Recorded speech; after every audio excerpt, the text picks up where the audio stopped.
Good evening. Thank you for joining us tonight for our webinar on artificial intelligence in education. And we're going to start this evening with Superintendent Mr. Ron Roberts. Thank you, Sarah. Thank you to everyone who's joining us this evening. We're excited about this program. In fact, in Chippewa Valley Schools, we're really excited about the work of our technology department and specifically as it relates to artificial intelligence. I think you're going to find this very interesting. I know I've had the privilege of being in meetings with some of the people from our tech department, and really is a fascinating subject. So thanks for being here. I do want to recognize Sarah Monyer-White, our Director of Technology Services, and her work in this area and her leadership of the department. And this evening, you're going to have Ryan Horn and Dawn Barrett, who are two of our instructional technology coaches to teach all about artificial intelligence in our schools. So I just, before we begin, want to recognize our Board of Education. We've, with the pandemic occurring and everything, like most districts, we really flipped to an online platform for a while, and computers became increasingly more important in our school district. And with federal dollars and bond dollars, we were able to provide all students with devices, and so we became one-to-one. And that's worked really well for us, and it's really worked well because of the support of the Board of Education to make sure that we support teachers in their efforts to support their students. So we have some really fine educators here this evening, and I'm going to turn it back to Sarah, and we can get started on this.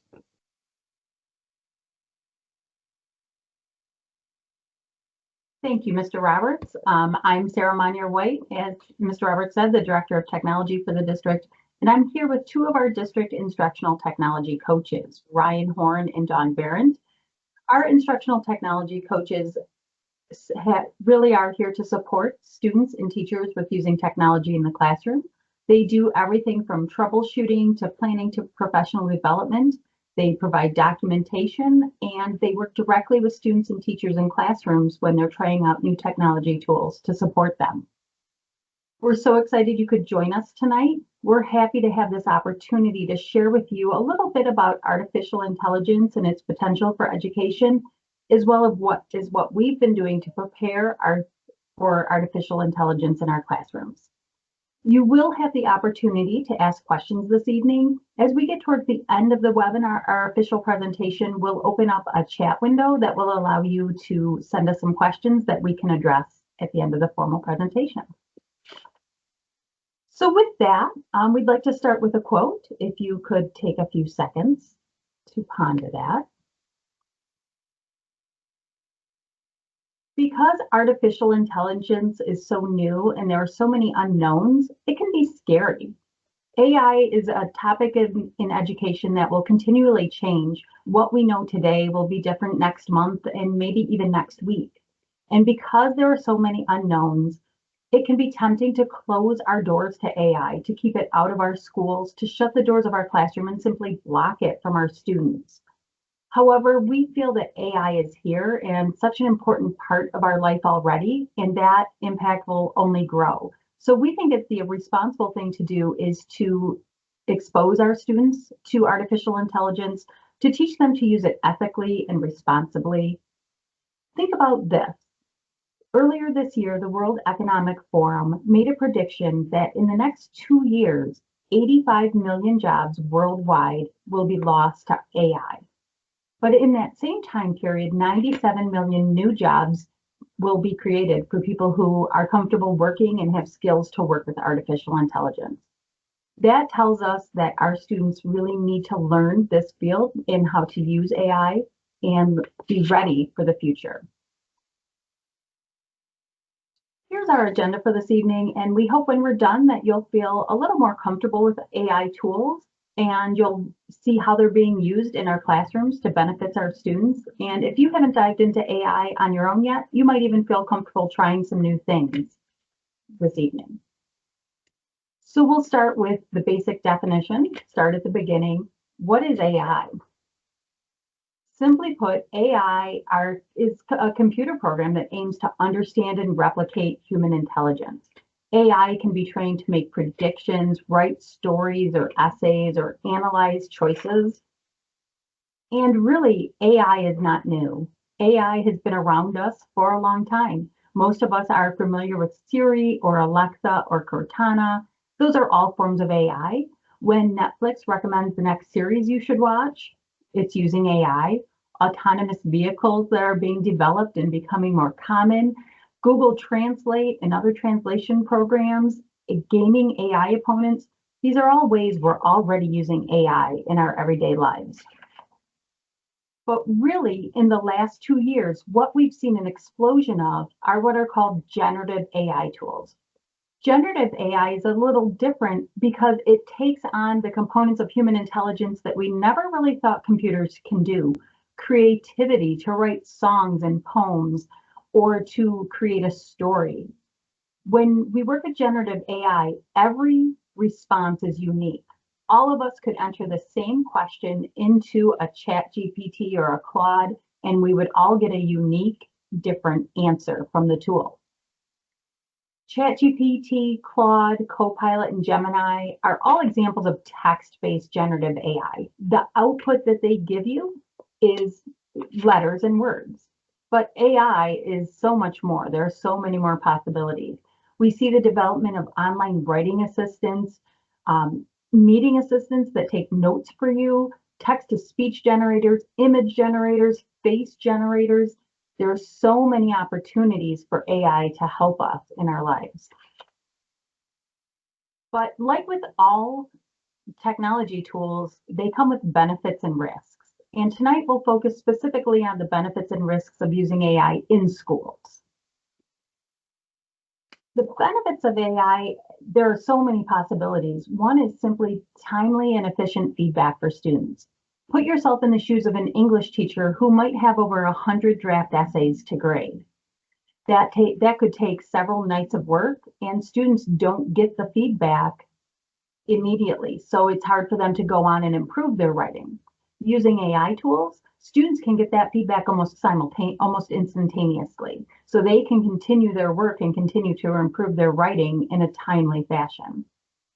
AI can provide us with differentiation tools.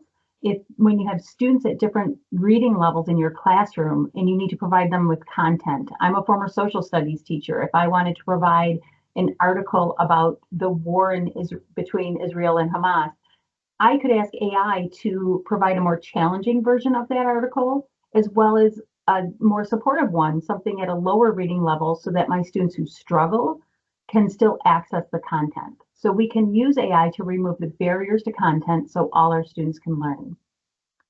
It can serve as a personalized learning assistant. We'll see some examples of that later.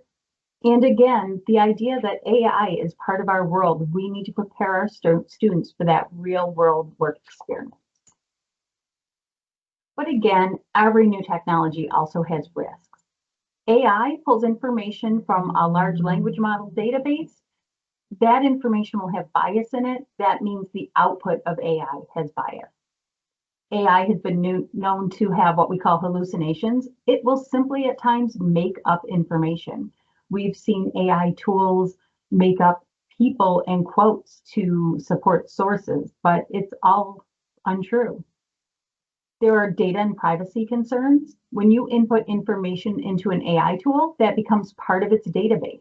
So you have to be careful about inputting private information, and that's really important for students to learn and know. And of course, we worry about plagiarism. Students who might use AI tools as they want to replace their work sometimes, but really what they need to learn is AI is an assistant. It's not going to replace or stop you from doing your work, but it's going to help you do your work better. So with that little bit of background, I'm going to turn it over to Dawn Barron, and she's going to speak a little bit more specifically about what's been happening in Chippewa Valley Schools.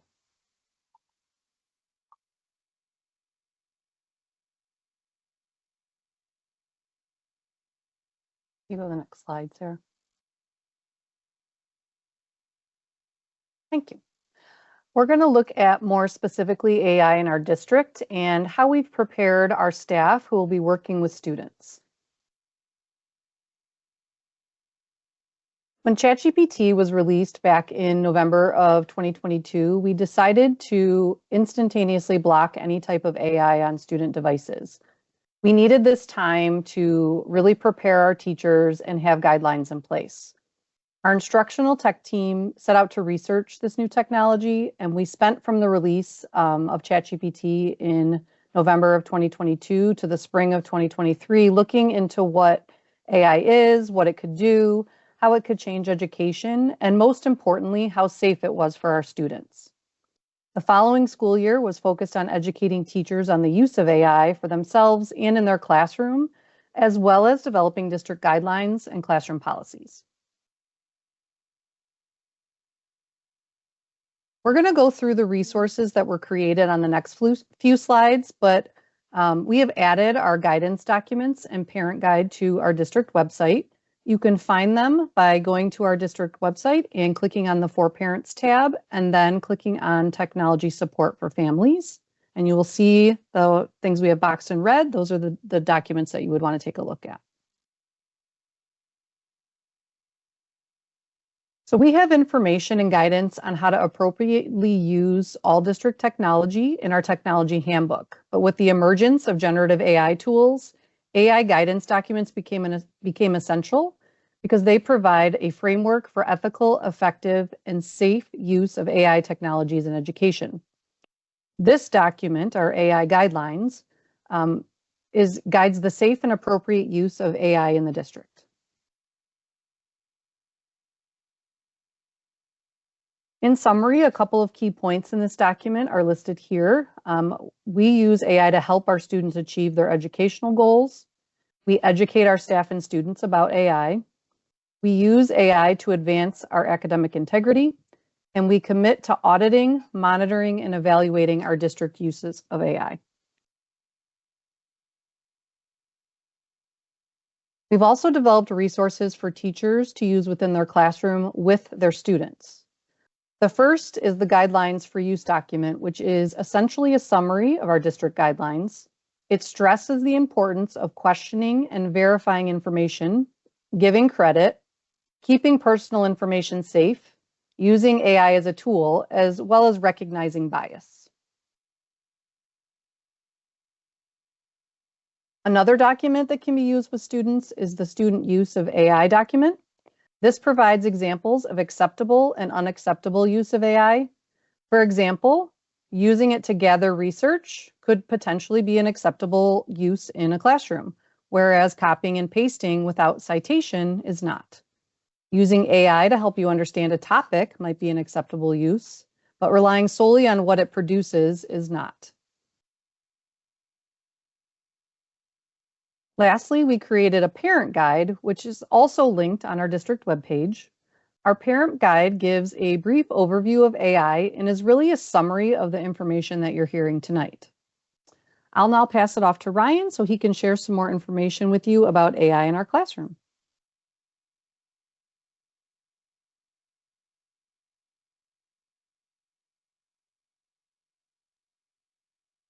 Thank you, Dawn.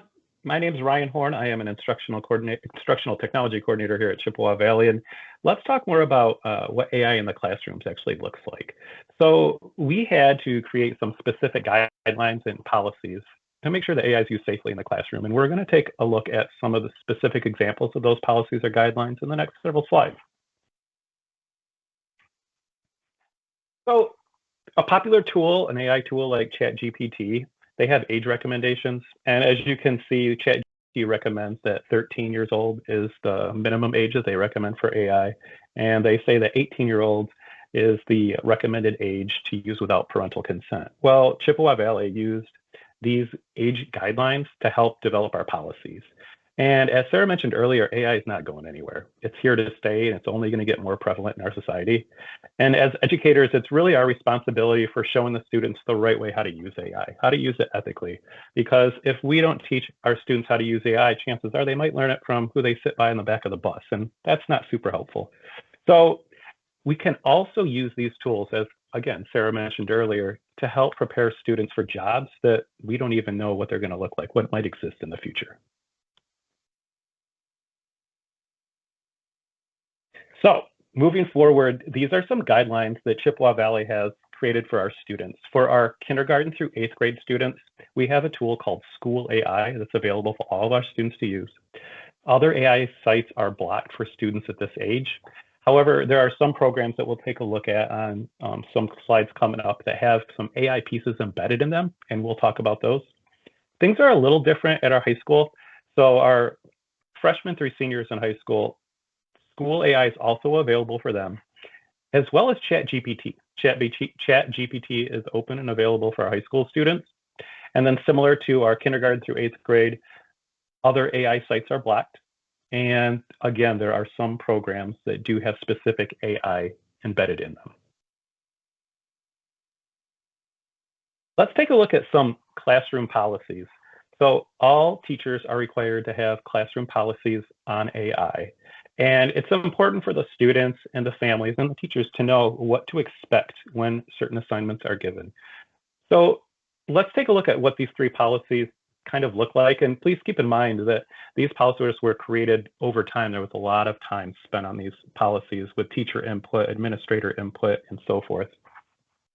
An example of a restrictive policy might be when a teacher says, in my class this semester, we're not going to use AI to help us with any assignments. Everything needs to be original to the student. An example, a teacher might have what's called like a mixed classroom policy for AI. And in that policy, the teacher will say to the students, hey, for this specific assignment, you can use AI to get some feedback on your work, but everything else is no AI. The teacher will let the students know in a mixed setting what their AI policies are, what AI is allowed. And then, of course, we have a more permissive style, and that's where students are encouraged to use AI freely to help with their assignments. That's not copying and pasting. That's not students typing into ChatGPT and saying, hey, write a paper for me, please, on this book that I've been reading. It's more how AI can enhance the learning and not just simply replace it. However, keep in mind that this is up to the teachers. Each teacher has discretion on which one of these policies they want to use and how they'd like to use them in their classroom.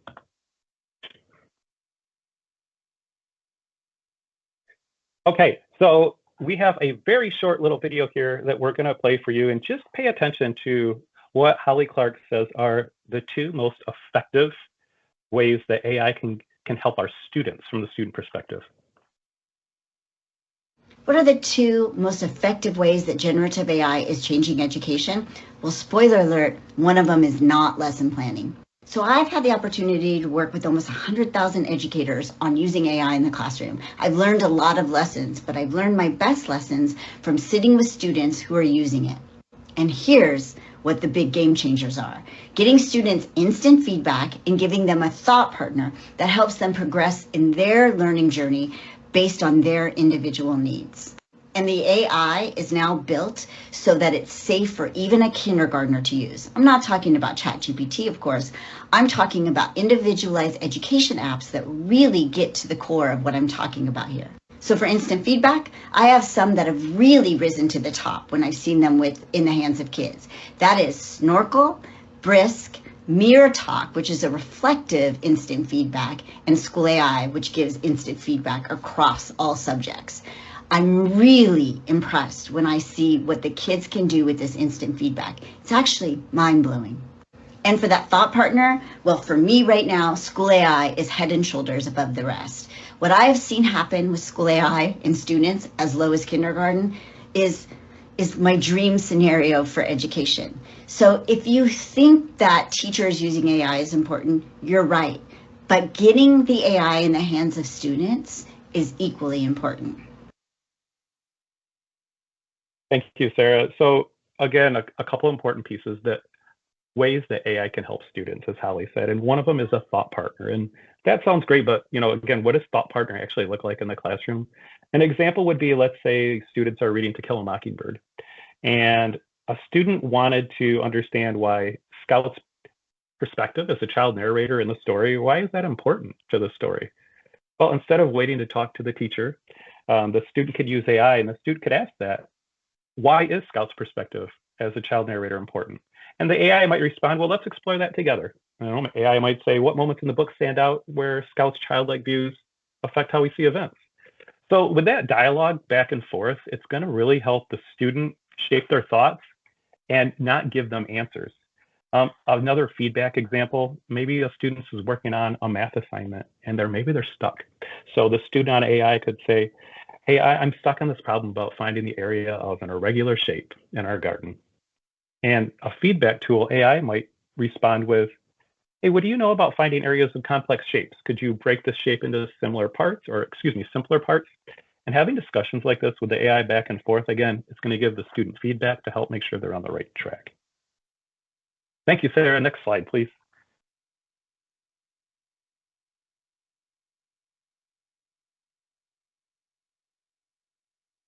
Okay.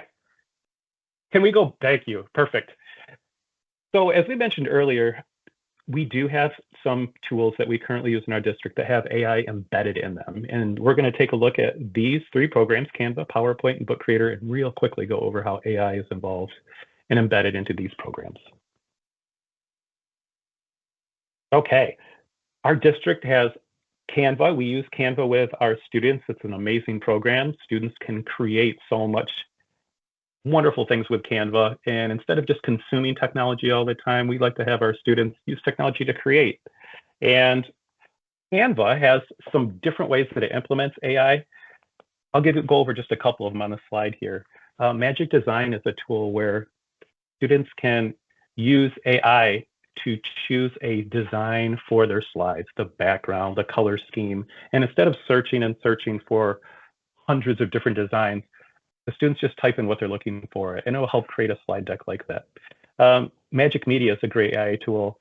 Students might be looking to insert some images, perhaps, into some of their Canva designs, and they can type a phrase into Canva, and it will create an image for you. So if a student's creating a writing project and they're thinking, Mr. Horn, how in the world can I get a picture of 2 dogs on a beach fighting over a kite with a rainbow in the background? Well, if they type that into Canva, it might create a picture like that for them. And there's also Magic Studio in Canva, and there's a ton of editing tools that help save a lot of time when we use that program. When we're talking about PowerPoint, there's a lot of AI embedded in that as well. PowerPoint offers live subtitles for presentations. There are options to turn subtitles on or off. Also, those subtitles can be translated live into many different languages. So you can imagine that really helps out into our classrooms. That feature works both for teachers presenting during class or for students that are presenting during an assignment. We also use a tool called Book Creator. It's a digital tool that lets students create their own multimedia books, and they can mix text and images and audio and video to help bring their books to life. And teachers love it for project-based learning. It's easy to use. And what's really nice is we know these books are going to be safe and they're easy to use for students as well. There is some AI embedded in Book Creator. Speech to text is a great tool because students can talk into the microphone on their laptop and it will turn that speech into actual text on a book. There's a translation tool that can translate languages into other languages. There's a great tool for images that can remove the backgrounds just at the click of a button. Makes it so much easier for the kids to focus more of the time on the specific content and then focusing on the bells and whistles.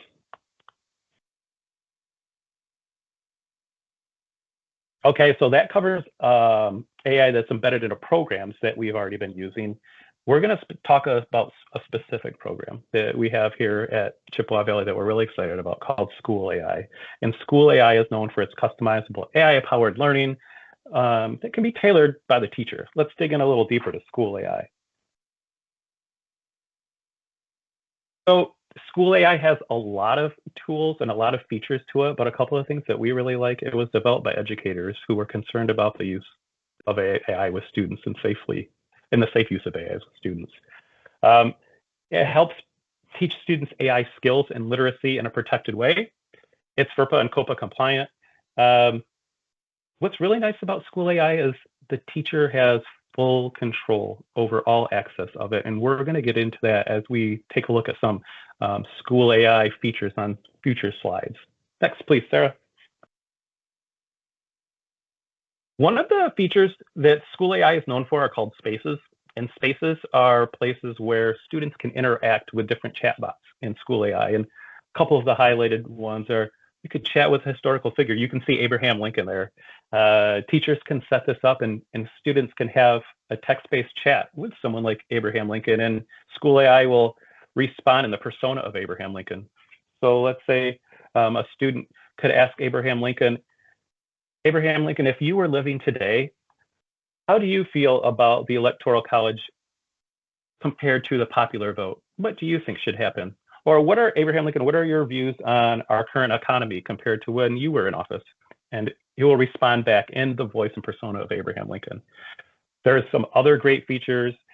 You can have reading tutors.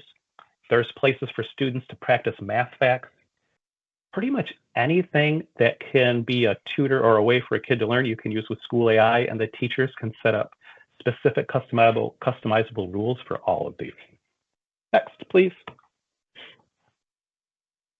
So when we talk about these spaces, please keep in mind that they are teacher controlled, they are learning centered. That little video we saw from Holly Clark, what's really nice is students get instant feedback. They do not have to wait 5 minutes or 5 days to get information from a teacher. It comes right back to them.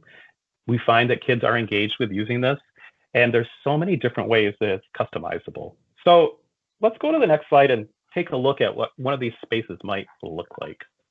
This is an example of a space called Business Plan Architect, and students can join a space in a few ways. You notice there's a QR code on there, and then you'll see a class code. Students can also receive a direct link from teachers to join. And what we're going to do next, on the next slide, we're going to look at an interaction between a student and School AI. And Dawn, who spoke earlier, actually recorded a session with us, and Dawn did a great job because she played the role of a 5th grade student in this interaction. So I want you to pay attention. Dawn will be typing in a text box in the very bottom of your screen as she pretends to be a 5th grade student. Intentionally, she's going to misspell some words. She's going to go off topic, as sometimes a 5th grade student might do, right? And we're going to see how School AI responds to Dawn's responses and their conversation back and forth.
Keep your eye at the bottom because Dawn's going to go off topic here a little bit. Let's see how School AI responds.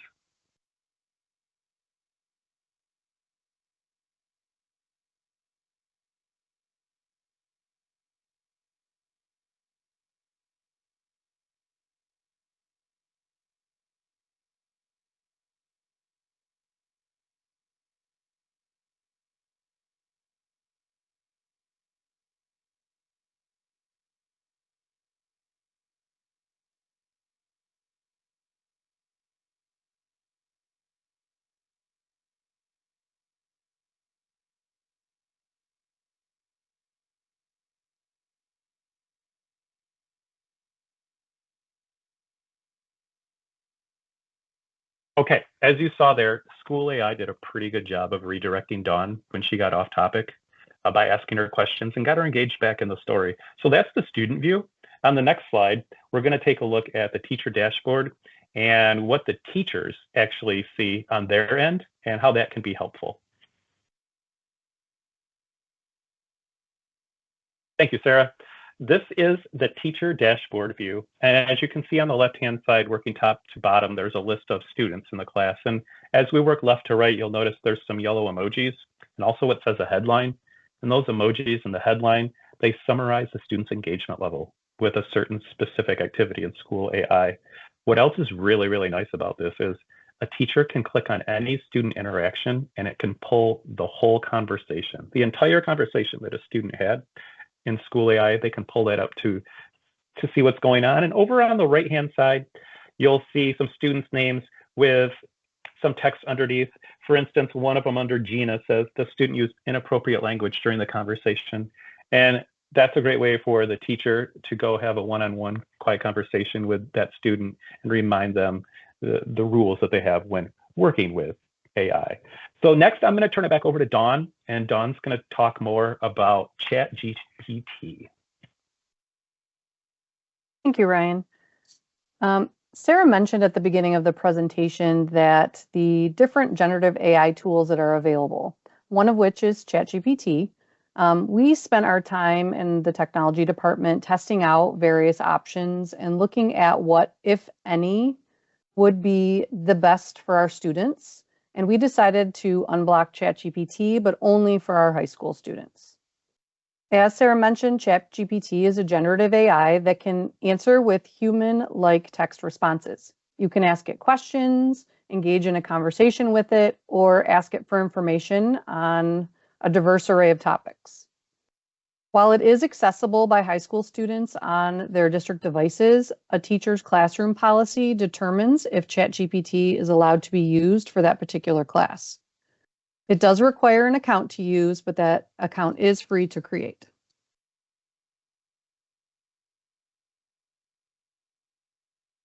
One way that students can use ChatGPT is by asking it for feedback on an assignment. And as we saw in the Holly Clark video, feedback is really important when interacting with AI.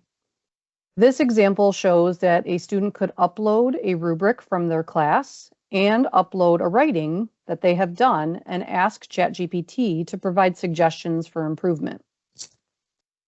This, you can see in the example that it takes the rubric and it looks at the sections of the rubric and it breaks down for them where they can improve in each of those sections to improve their score. It also gave suggestions like to further elevate your paper, consider adding more specific examples or evidence, add brief references to opposing perspectives, and then it gave some overall feedback. So this is instantaneous and it can help students improve their writing.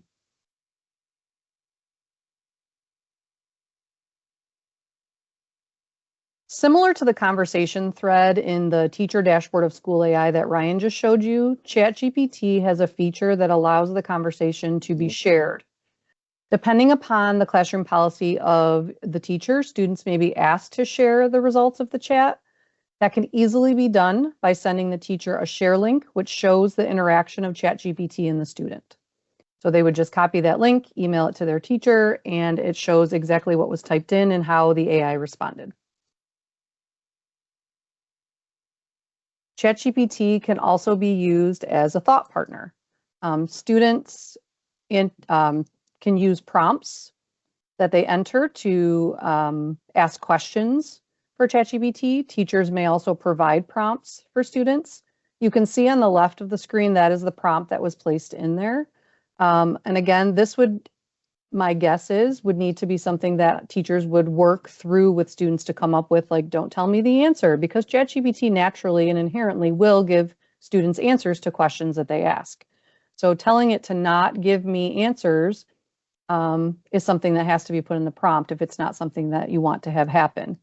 So using prompts can help them study, help them learn new vocabulary words, solve problems that they're struggling with, and so much more.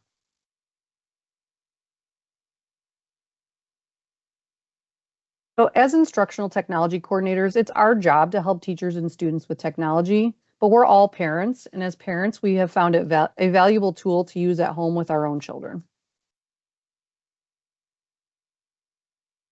So AI has become a game changer when helping our children with schoolwork. So I always think of it as like an extra me or even like a personalized tutor. So as a parent, you can actually create free accounts for ChatGPT, or if you would prefer another generative AI platform, something like Gemini or Claude. One of our team members, who is not here this evening, but she has students in the district, and she shared with us how she regularly uses ChatGPT or Gemini with her students. And just this past week, she said that her son, high school student, had an econ test, and she typed into ChatGPT, "Can you use these terms?" And then she listed the terms from the study guide to create a practice quiz. And she was able to use that practice quiz with her student, and he was answering the questions on the computer while she was able to make dinner. So it freed up some time for her and provided a study partner for him. Another example is that you could ask it to help you solve an equation using these steps. So as a former math teacher, that's super valuable because the student not only sees steps that they should be using potentially to solve this, but it also makes them look at it and say, is that correct? And it compares their work with the work that AI has put out. So they can actually use that again as a thought partner. And then as you saw in the last slides, you can ask for writing feedback. But remember that it's dependent upon teacher classroom policy. One suggestion we do have is we as parents, you would do it with your child. It's important to monitor what they're using so that you can have conversations about, are there bias? Are there hallucinations? Information that's being put in there, we want to make sure we keep things private.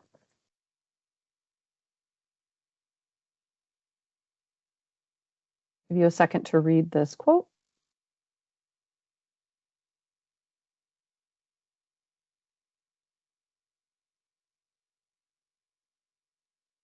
So this quote is by Holly Clark, who you saw in that short little video, and she is a leading educational technology guru who we actually had the honor of having speak to our teachers back in August of this year.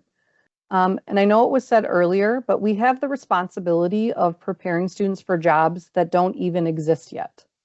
How do we adequately prepare them for that in this ever-changing world? The best thing we can do is remain lifelong learners and do our best to teach students to do the same.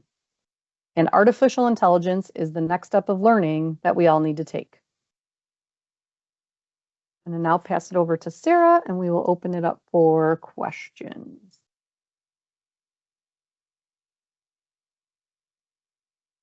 Sarah, you're muted. Thank you, Ryan and Dawn, on that great information and examples. We have opened our Q&A, which should appear as a chat type box. Should be on the right side of your screen for most of you, I think. We will hang out here for a minute and see if anyone has any questions. Feel free to just type them in that Q&A and hit send, and we will address them.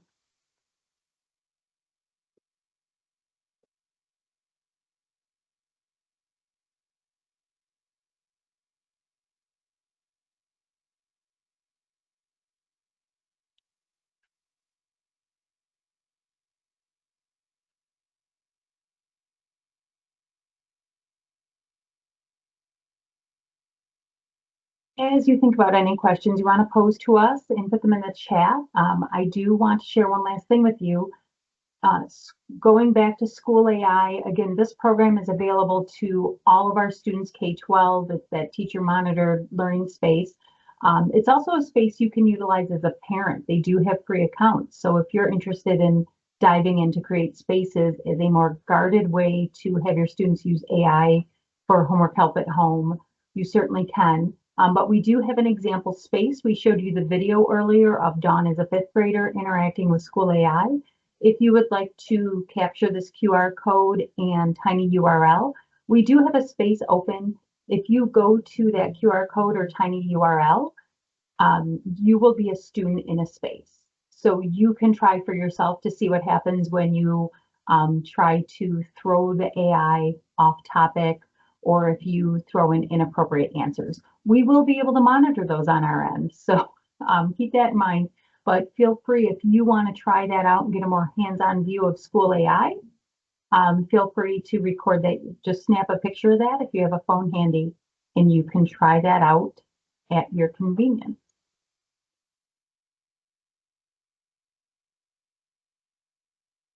I'm not seeing any questions so far, but we will wait another minute and make sure no one's typing in the background. Sometimes that can be a slow process, trying to get your thoughts into text.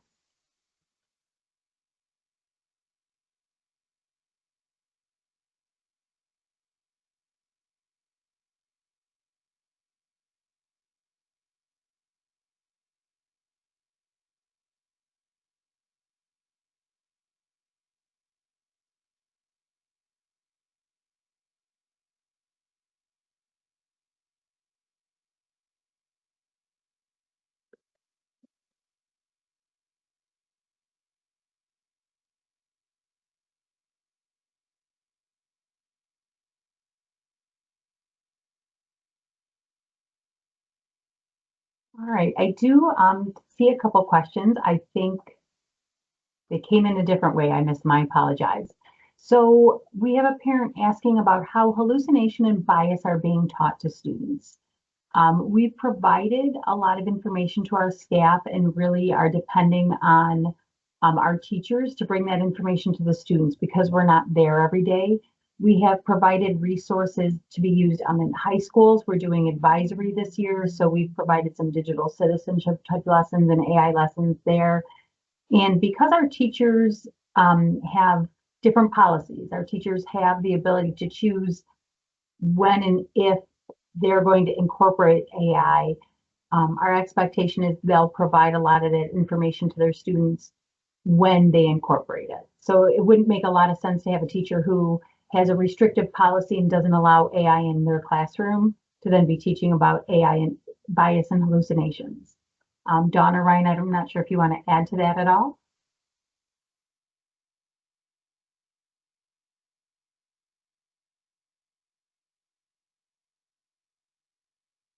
Go ahead, Dawn. Oh, no, I was just, you're good. I thought you answered it well. I would like to go ahead and throw my email in the chat. And then if you do have a question that comes up, you are more than welcome to send it my way and we can have someone review it. The chat doesn't want to seem to work for me right this second, which seems to be my night with the technology tonight. I apologize for just a few slide mishaps, but I am going to throw my direct email in there. And you are welcome to contact us. Our contact information is also available via the website. So thank you again for attending. We appreciate everyone and feel free to reach out with questions and have a great evening. Thank you for joining, everyone. Thank you.